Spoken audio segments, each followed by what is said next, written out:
She crossed the border at midnight with 8 heartbeats pressed against her ribs, and the moment her foot touched foreign soil, the rival king's sentinels began to howl. Maren had known this would happen. She had known it the way she knew the particular ache behind her sternum that signaled a storm coming. The way she knew the sound of her own blood moving through her veins in the deep hours before dawn.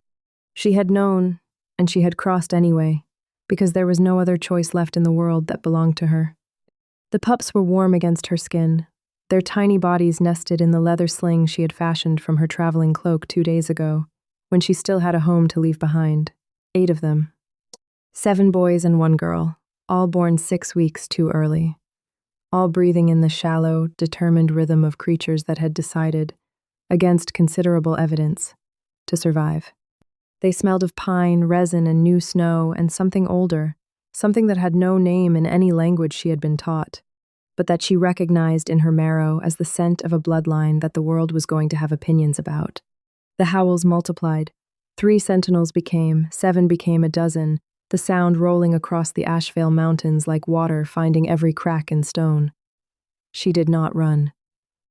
Running would have been the wrong signal, and Maren had spent 31 years learning which signals mattered and which were theater. She walked, steadily, her boots finding purchase on the frozen ground, with the patience of someone who had already gambled everything and was simply waiting for the accounting. 47 days ago, her mate had stood before the assembled council of the Ravenmark Pack and declared her a danger to the bloodline.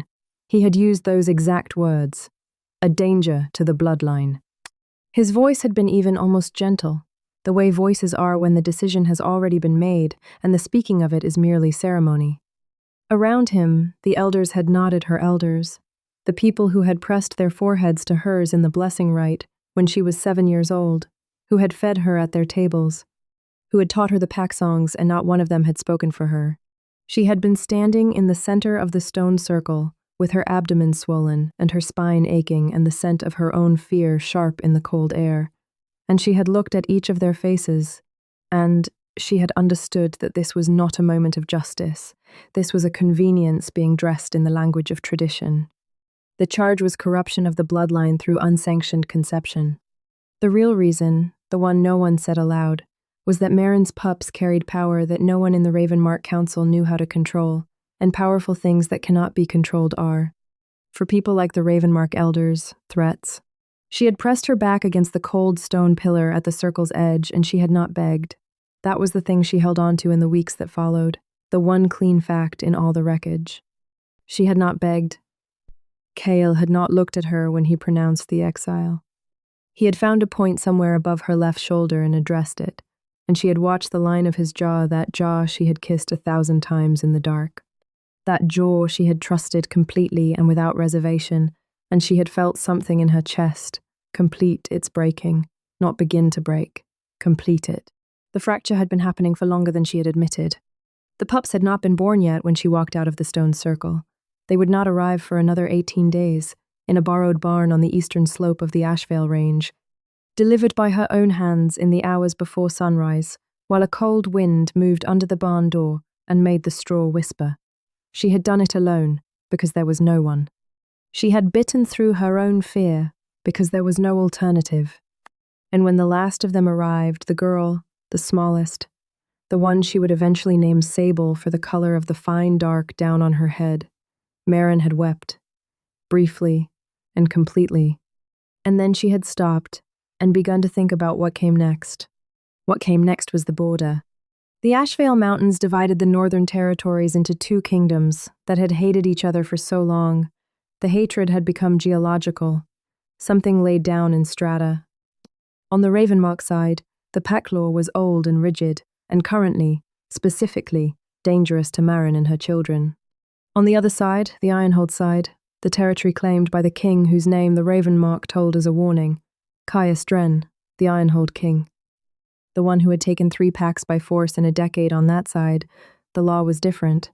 Kael did not recognize Ravenmark exile decrees. This was a documented fact, not a rumor, because he had refused 3 of them in the past 4 years, each time with a formal communique that contained, by all reports, a level of contempt so pure it was almost architectural. Maren did not trust Kael, She was not foolish enough to trust a king she had never met, one known for territorial aggression and a will that reportedly bent for nothing. But she trusted the mathematics of the situation. Inside Ravenmark's reach, she and the pups would be found, and the pups would be taken. She knew this not as speculation, but as information she had heard Kael's second-in-command, Boren, discussing the timeline 4 nights before she left. His voice carrying through the barn wall with the ease of a man who did not know she was still awake, still listening, still calculating.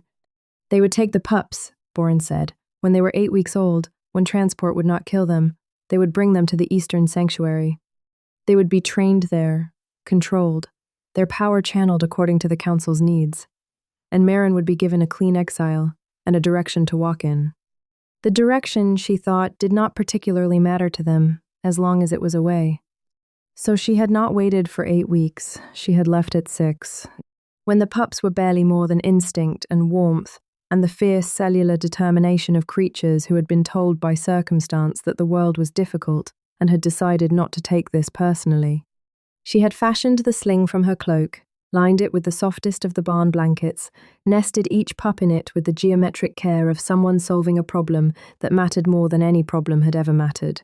She had checked their temperatures with her palms. She had made sure the girl was centered, not because she loved her more, but because Sable was the smallest and the center was warmest. And then she had walked north and east, toward the Ashveil border, with her body still tender from 6 weeks ago, and her jaw set, and the howls of the Ravenmark wolves already beginning in the distant south, already knowing she was gone. Crossing the actual border had taken 3 days. The mountains were not gentle in early winter, and she was carrying 8 pups and the specific gravity of a woman who has been comprehensively betrayed by everyone she loved and is now functioning on will alone. She slept in short intervals against south-facing rock faces where the sun had stored a little warmth. She ate what she had packed, rationing it carefully. She talked to the pups almost constantly, low and steady, the way her mother had talked to her during storms, not to give information, but to provide the texture of a voice that meant safety. The pups could not understand her words. They could understand the pattern. She trusted that this would be enough.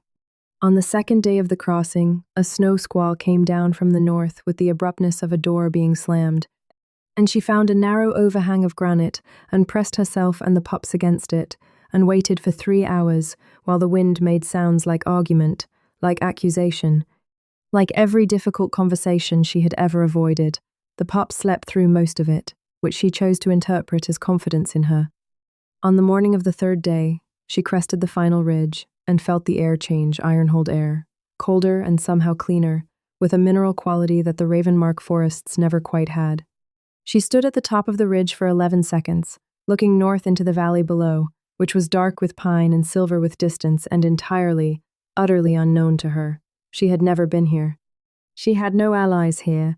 She had 8 sleeping pups and the clothes she was wearing and a knife at her hip and the absolute conviction that going back was not a category of option that she would entertain. She began to descend. The first sentinel found her half a mile inside the tree line, which was faster than she had anticipated. He was young, she could tell by the way he moved. The slight overcorrection of someone who had recently grown into his own reach, and he stopped 10 feet from her in the blue dark between the pines and stared at the sling at her chest with an expression that cycled rapidly. Through suspicion, confusion, and something that looked almost like reluctant awe, he did not move against her. He did not speak.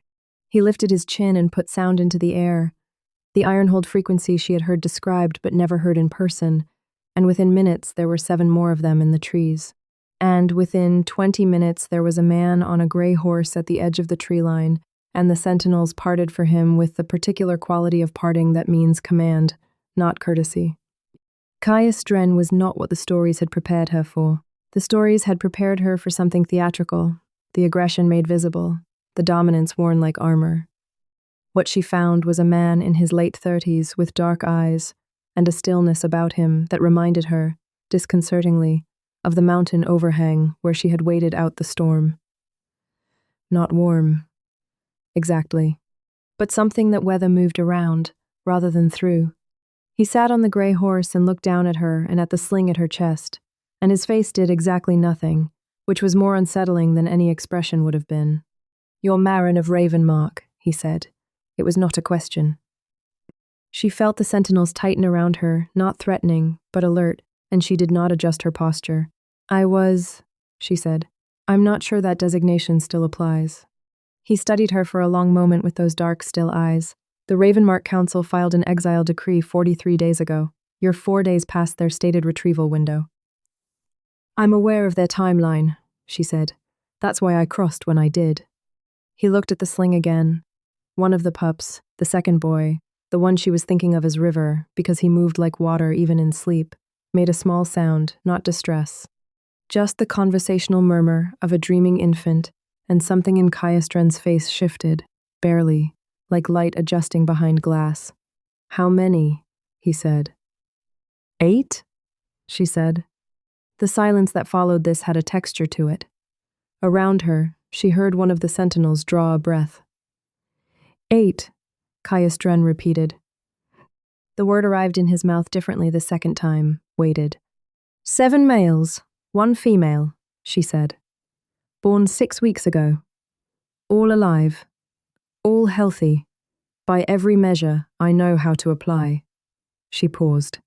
Their father is Alpha of Ravenmark. Their mother is nobody the council wants to deal with. She kept her voice flat because flat was the only register she trusted herself in at the moment. The only register that would not give him the purchase of her grief.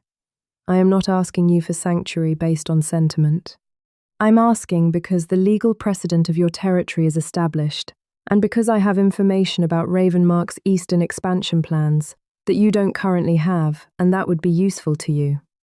Something shifted in him, not dramatically. He was a man who had, she suspected, disciplined surprise out of himself over a long period of time. But she saw it. You have information, he said. I spent 2 years as Kael Ravenmark's mate, she said. I was in every strategic council session for 14 months before the pregnancy. I have their projected timeline for claiming the Silt Pass corridor, the names of the 3 Ironhold adjacent packs they've already approached about switching allegiance, and the terms they offered. I also know which of your current border sentinels has been passing information south for what the Ravenmark Council told him was reasonable compensation. She watched his eyes. I'm not offering this to ingratiate myself. I'm offering it because it's a fair exchange for what I need, and I don't know how to operate on any other basis. He held her gaze for another moment. The grey horse shifted beneath him, stamping once against the frozen ground, and he stilled it with a minute pressure of his knee. And what is it that you need? He said. Protection, she said. For them. Not for me, I can manage myself.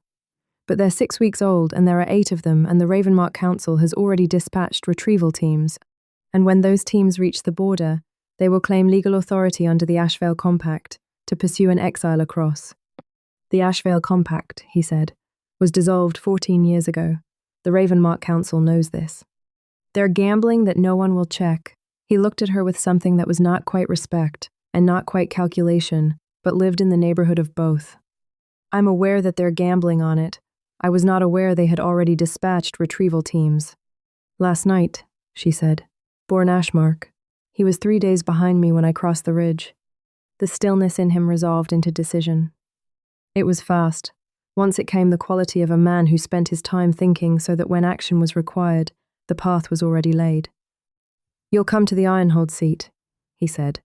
You and the 8. I'll send additional sentinels to the ridge.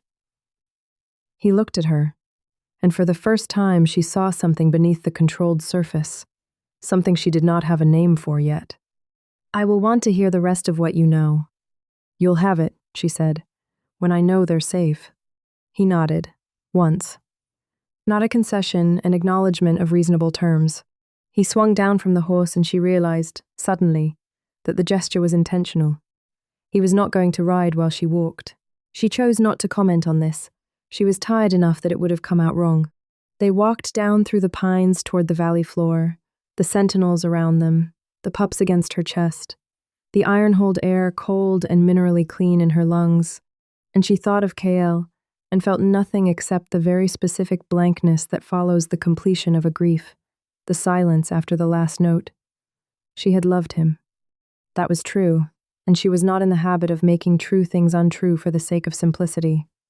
She had loved him, and he had stood before the council and called her a danger and found a point above her left shoulder to address instead of her face, and those two facts existed in her simultaneously, without resolving. People who were capable of being loved were also capable of betrayal. She had known this theoretically. She knew it now in her body, in the permanent way. She would not be going back. The Ironhold seat was a 3-hour walk from the border, which was, she supposed, a strategic choice, close enough to respond to incursions, far enough that the incursions couldn't simply arrive. It was built into the side of a granite ridge, old stone over older foundation, the kind of place that had been there before the families, who currently occupied it, and would be there after.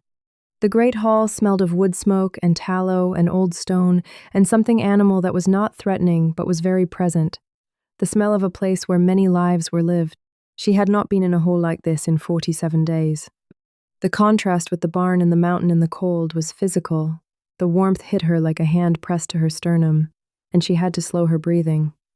A woman met them at the inner door, perhaps 50, with the precise economy of movement that meant authority so long established it had ceased to need demonstration. She looked at Maren. She looked at the sling. She said to Caius, without looking at him, "I'll need the large room prepared, the one with the south-facing windows." And Hester. And then, to Maren, directly and without preamble, "I'm Aldous. I've attended every birth in this hall for 22 years. You've done well by them so far, but they need more than a sling now. Come with me." Maren had not, until this moment, allowed herself to feel how much she needed someone to say, "Come with me." She was 31 years old, and she had crossed a mountain range in winter with 8 newborn pups, and she had done it correctly. She was confident of that. She had made no significant errors.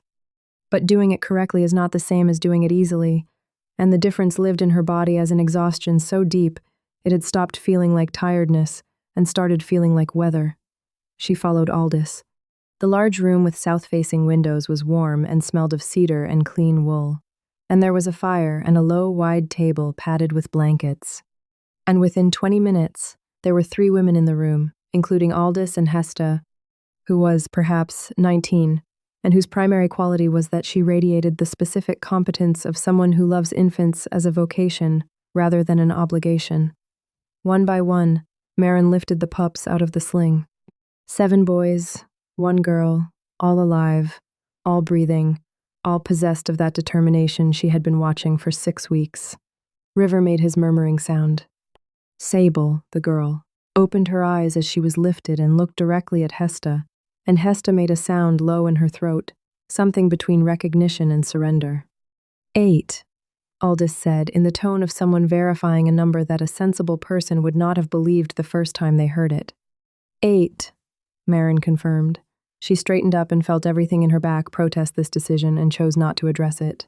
All from the same litter. The pregnancy was unusual. She paused. They were born 6 weeks early, and they were all viable. The healers I had access to at the time said it shouldn't have been possible. Aldous looked at her with the particular attention of a woman who has heard many unusual things and knows how to listen to what is underneath them. "Who are you?" she said, and she meant it as a real question, not a challenge. "I don't know yet," Maren said, and this was the most honest thing she had said since crossing the border. She slept in the chair beside the table. She had intended to sleep in the chair for a few hours and then continue being functional, but the warmth and the cedar smell and the sound of the pups, the small, continuous sound of 8 creatures breathing in the particular rhythm of safety, did something to the mechanism that had been holding her upright, and she slept for 11 hours, waking only twice when one of the pups cried with real urgency, both times rising from the chair before she was fully conscious and doing what was needed and returning. When she finally woke fully, at mid-morning by the angle of the light through the south-facing windows, Caius Dren was sitting across the room in a chair he had clearly brought in from somewhere else. Because it was the wrong proportion for the room, he was not watching her. He was reading a report of some kind, and the fire had been banked low, and the pups were laid out in a row on the padded table like the most improbable and serious thing Maren had ever seen. All of them sleeping with the collective exhale of creatures who have decided, provisionally, that this is acceptable. She did not speak immediately. She sat with the strangeness of waking up in an unknown room in an enemy king's house, and finding that it did not feel like what the word enemy had always meant to her. Borin Ashmark reached the ridge at dawn, Kael said, without looking up. He had 12 men with him, and a copy of the Ravenmark exile decree. My sentinels informed him that the Ashveil Compact was dissolved in the year of the Winter Accord, and that the decree therefore carried no cross-border authority. He was also informed that the individuals named in the decree are guests of Ironhold under full territorial protection. He turned a page. He argued for approximately 2 hours and then departed south. He'll be back with a counter-argument of some kind. He'll go to Kael first, she said. Kael will send the formal complaint to your council rather than using Borin again. He knows Borin irritates people. She paused. He's not stupid, Kael. He made a specific choice, and he'll defend it with everything he has, because the alternative is admitting it was wrong. Caius put the report down and looked at her. The morning light did something different to his face than the tree-lined dark had. She could see the lines around his eyes more clearly.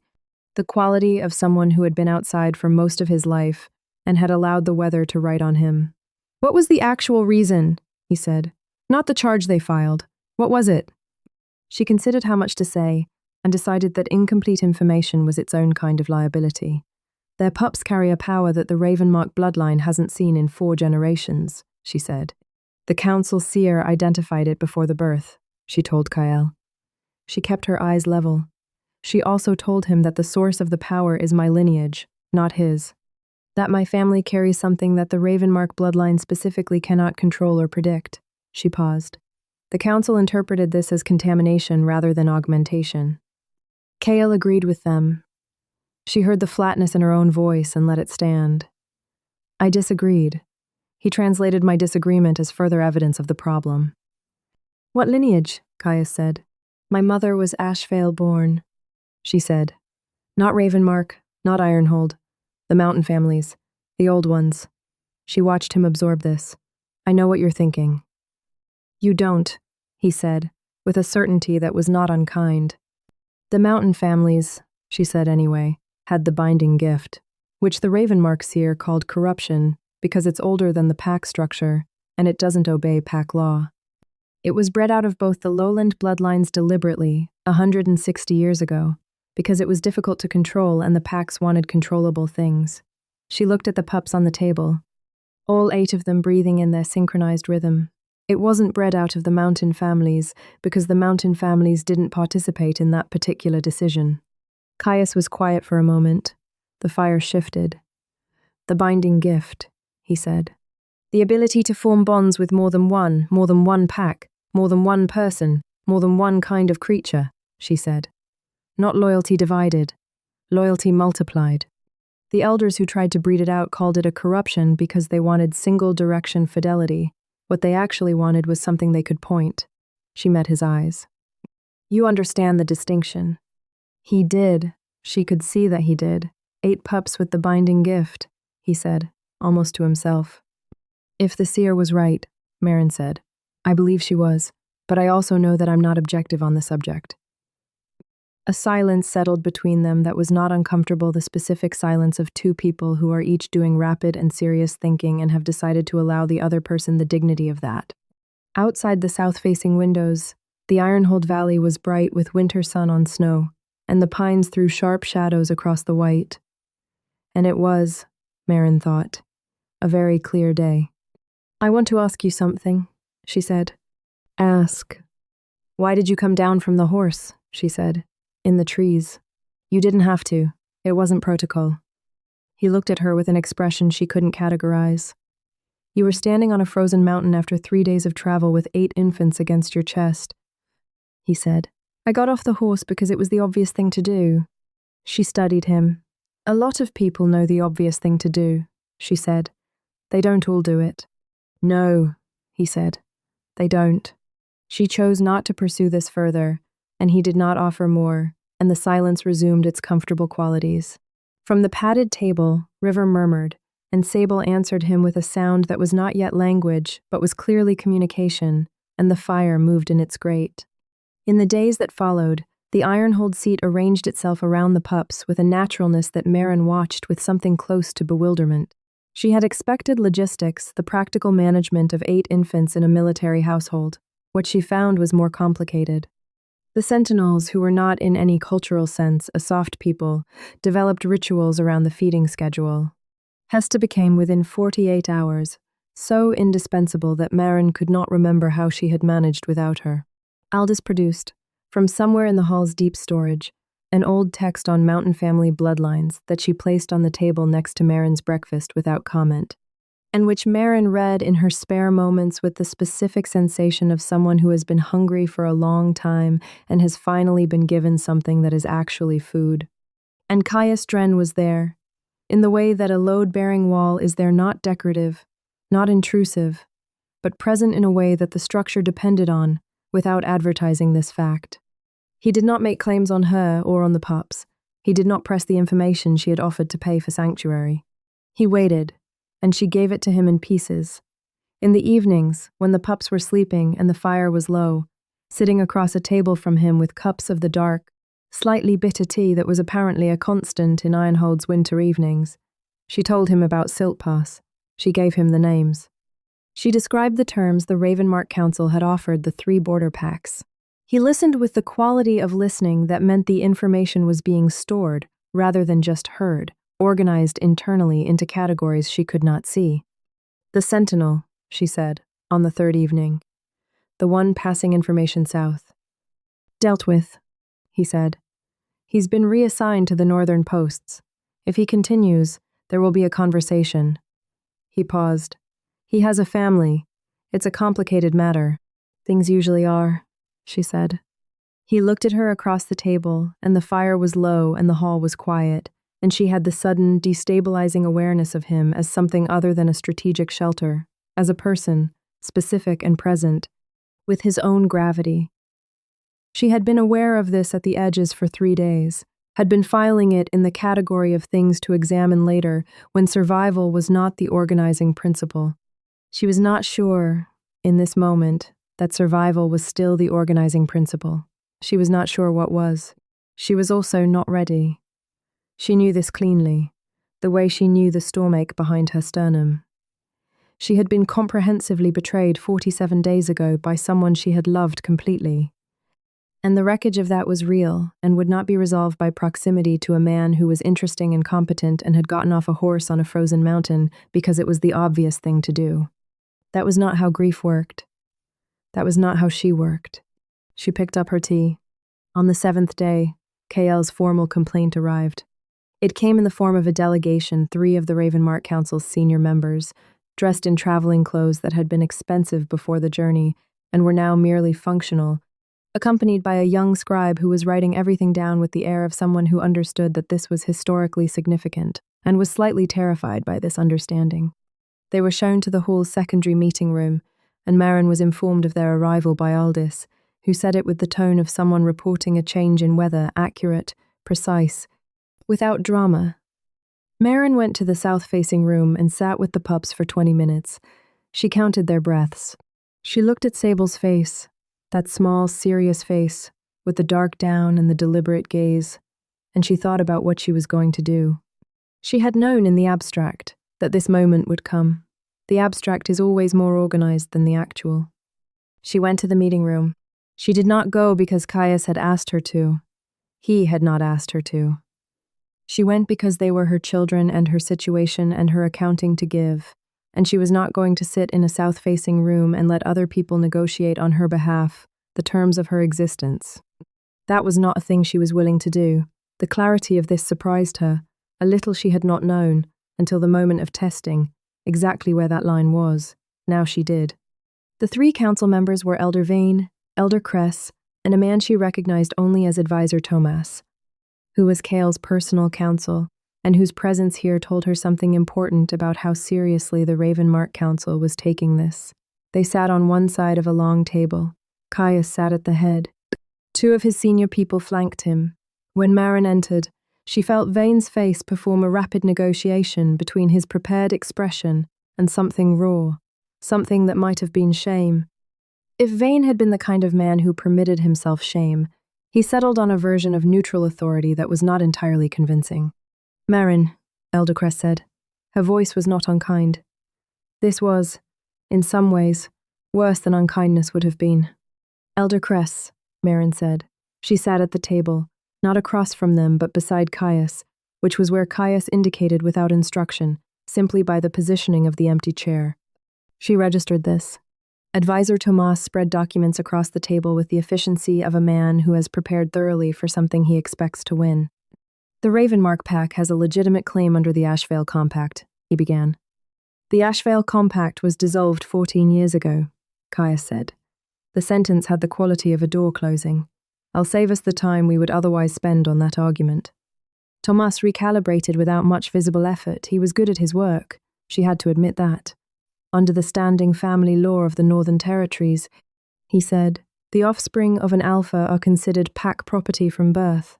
The exile decree applies to the mother. The children are not property, Maren said. Her voice came out level. She had been practicing level for a long time. The legal classification, Tomas began. I heard the legal classification, she said. The council used those exact terms when they told me the pups would be taken at 8 weeks. Pack property. I was there for that conversation. She looked at Elder Vane, who was finding the table surface interesting. Elder Vane was there as well. Vane did not look up. The legal classification, she said, is what people use when the actual word for what they mean is too uncomfortable to say in formal company. The actual word is control. The council wants the pups because of what they carry. And they want them specifically removed from me because I am, as Kael informed the assembled council 47 days ago, a danger to the bloodline. She paused. I'd like Elder Cress to tell me what danger I pose exactly, in her own words, not in the language of the official decree, in her own words. The room was very quiet. The scribe had stopped writing. Elder Cress looked at her. She was a woman of 60-something, silver-haired, with the kind of face that had once been beautiful and had now become something more interesting, and Maren had, as a child, believed that Cress was the wisest person she knew. She still thought this might be true, which was what made Cress's silence in the stone circle, 47 days ago, so comprehensive in its damage. The council was afraid. Cress said finally, the binding gift the way the seer described it. The seer told you it was a gift, Maren said. And you chose the other interpretation. Cress did not answer. I'm not going to argue about what the council decided, Maren said. The council decided. I understand the decision.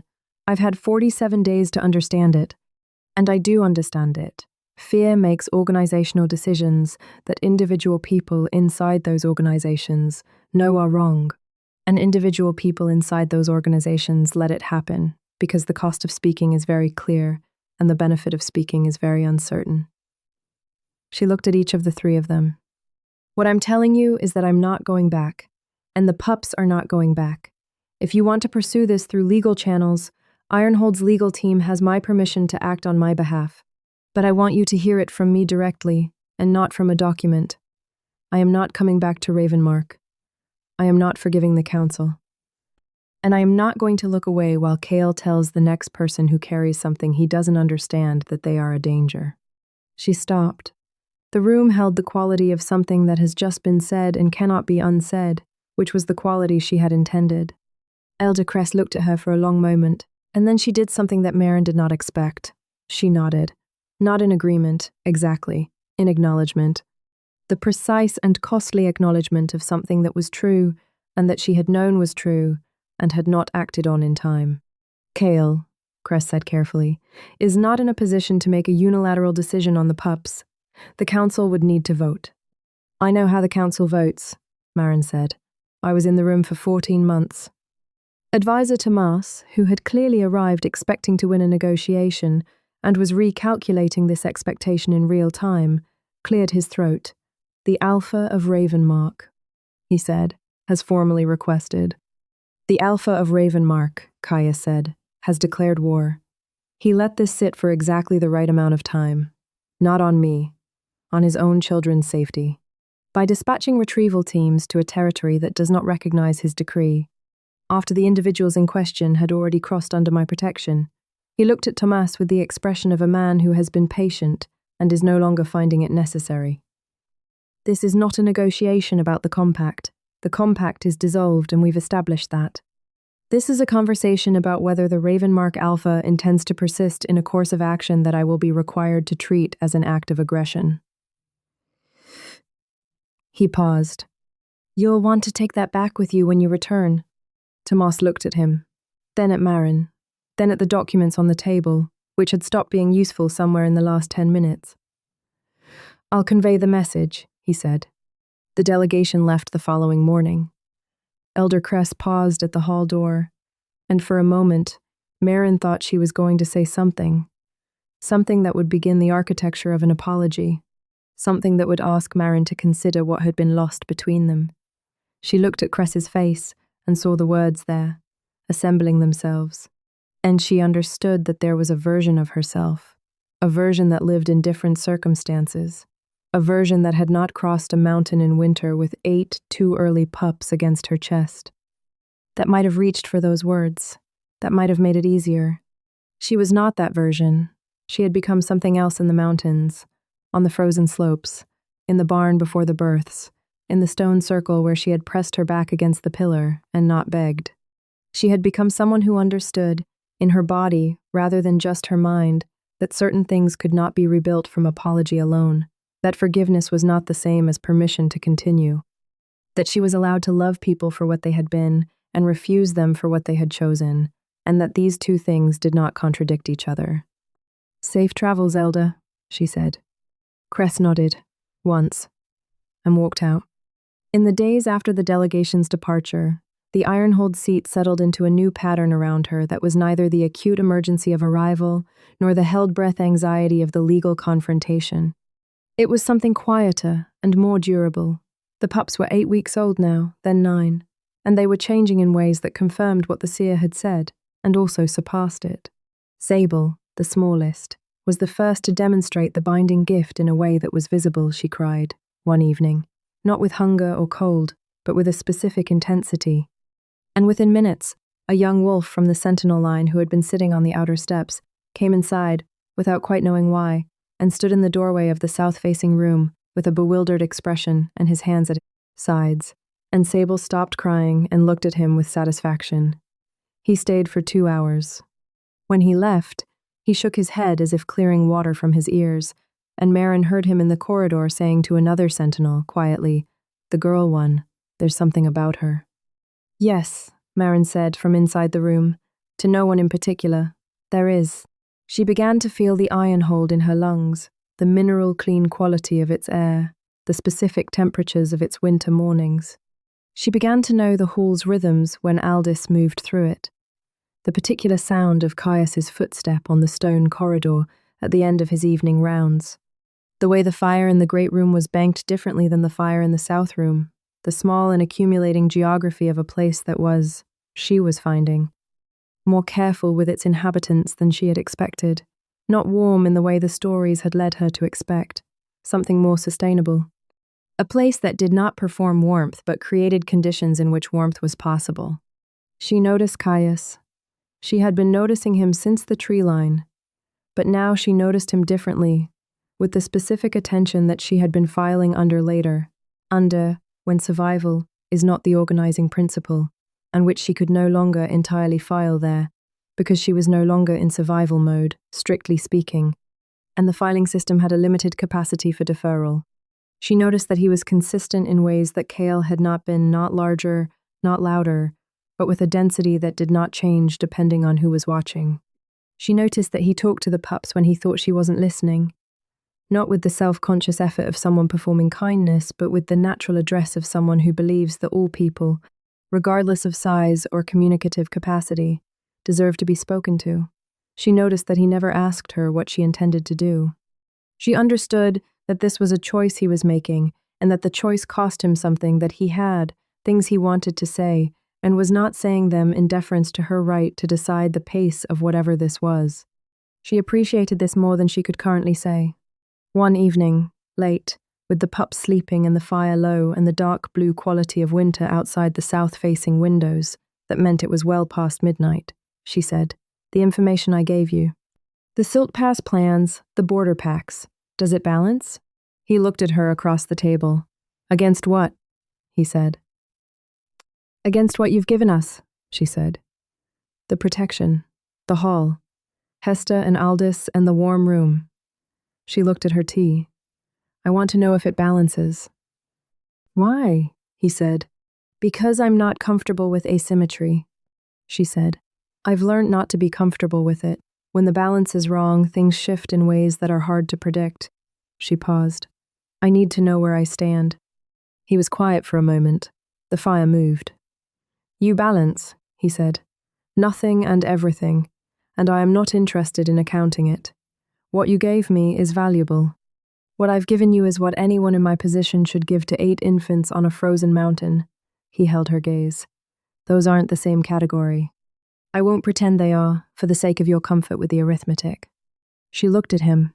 He was saying something that she would need to sit with for a while, turn over in the way she turned over things that mattered, examine from angles she couldn't access immediately. She understood that this was what he intended. He was a man who said exactly what he meant, and then let it be. All right, she said. All right, he agreed, and they both knew they were not talking about the accounting. Spring came to Ironhold with a decisiveness that the mountains never quite managed, not a gradual thaw, but a morning when the light was suddenly different, sharper at its edges. And the ground gave back warmth instead of just taking it. The pups were 4 months old. They were demonstrating the binding gift in ways that now required coordination from the hall's residents, because the gift did not ask permission, and it did not limit itself to a single subject. And there had been 3 occasions in the past week when members of the sentinel line had found themselves inexplicably seated on the floor of the south-facing room, for reasons they could not entirely account for and seemed not entirely to mind. Aldous was keeping a record, Maren was reading the old text, and making marginal notes in a hand that was becoming more confident. On the morning that Kael's messenger arrived, a single rider this time, no council delegation, no scribe, she was in the courtyard with River, who was the most mobile of the 8, and required what Hesta called preemptive containment, which meant watching him with the sustained attention of someone monitoring a small and determined weather system. The rider came through the main gate, and she saw him before anyone announced him, and she knew, by something she could not name, that the message was not another legal challenge. She was right. The message, which Caius read to her in the hall with no particular inflection, was a request. Specifically, it was a request from Kael for a private meeting, just the 2 of them, no council, no advisor, no delegation. To discuss, as the message put it, what had been lost. She held the folded paper after Caius gave it to her and looked at the handwriting on it. She knew Kael's handwriting the way she knew the sound of her own blood. It was precise, slightly slanted to the left, with a distinctive loop on the letter D. She had loved that handwriting once, or had loved the person who produced it, or perhaps both. The distinction had seemed irrelevant at the time. What will you say? Caius asked. What I've already said, she told him. In the meeting room, to Cress and Tomas and Vane. She set the paper on the table. I'm not going to meet with him. Not because I'm afraid of him, because there's nothing in that conversation that will produce something I need. She looked at the paper one more time. The D loops. He wants to discuss what's been lost. What's been lost is the version of me that would have sat in that meeting and tried to explain myself. That version is gone. I don't have it to give him. Caius looked at her with those dark, still eyes that she had learned, over months, to read more precisely. What she saw in them now was not agreement exactly or approval. He was not a man who trafficked in approval, which was one of the things she valued about him. What she saw was something more like recognition. The recognition of someone who is also, at a specific moment, understood what they would and would not carry forward. She wrote a reply. It was 4 sentences. She said that she had received his message, that she wished him no harm, that she would not be meeting with him privately, or in any other configuration, and that the pups were well. The last sentence she meant as information and also as something else, as the thing she would have shouted in the stone circle if she had been the kind of person who shouted, which she was not. They are well. I made them well. Without you, without the council, on a frozen mountain with my own hands. They are well. She gave the reply to the rider. She went back to the courtyard, where River had, in her absence, formed a bond with a stone wall that was concerning in its intensity. She picked him up. He objected. She carried him inside. On the first, genuinely warm day of spring, she stood in the Ironhold courtyard with Sable on her hip, and the other 7 arranged around her in various postures of exploration, and Caius to her left. And the light was doing what it does in the mountains in late spring, spreading itself flat across the stone, making everything it touched specific and clear, and she thought about the woman who had stood in the stone circle 47 days into her exile and offered intelligence in exchange for safety, bargaining with the only currency she had, and she thought about how that woman was still her, still entirely her, not replaced or healed or resolved, but existing in a larger context now. She was not whole the way she had been before. She was not supposed to be. The break was real, and the break had changed her, and she was not interested in pretending otherwise. But she was here.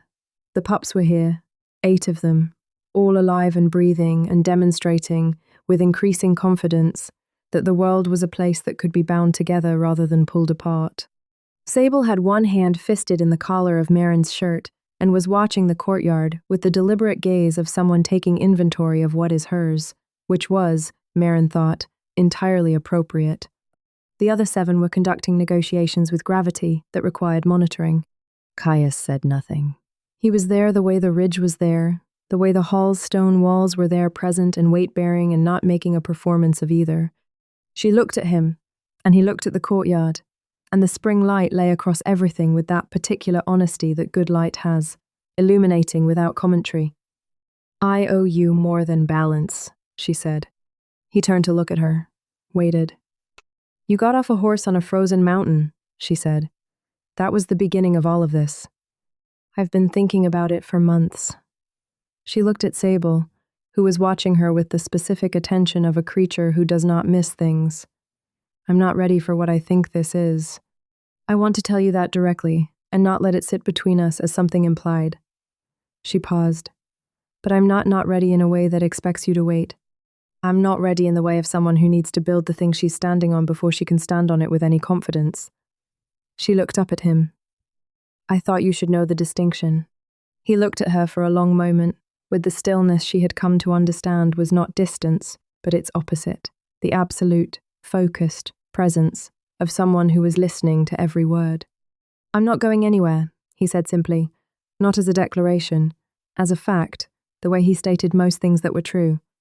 And then he turned back to the courtyard, where one of the 7 boys had just engaged in some diplomatic incident involving the sentinel on gate duty, and the easy quiet settled between them again, warm and clear and carrying the mineral-clean smell of Ironhold spring air.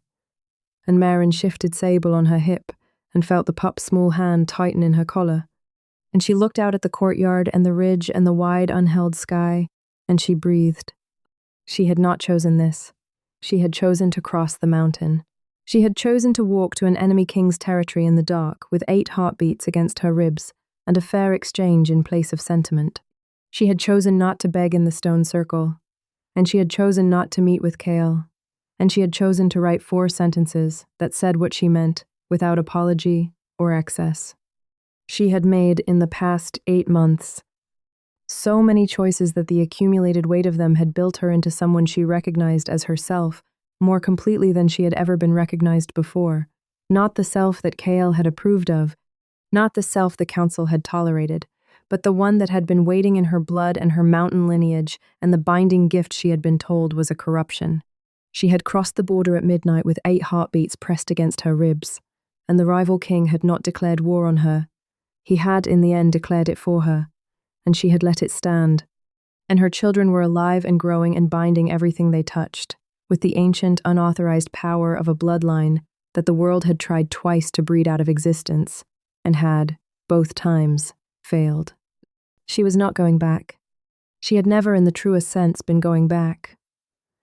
And for the first time in 8 months, standing in the spring light with her daughter's hand in her collar, and the mineral-clean air filling her lungs, and the quiet, undemanding weight of a man beside her, who had gotten off a horse on a frozen mountain, because it was the obvious thing to do for the first time. Not going back felt not like a wound she was managing, but like the ground she was standing on, solid and specific and entirely, irrevocably hers.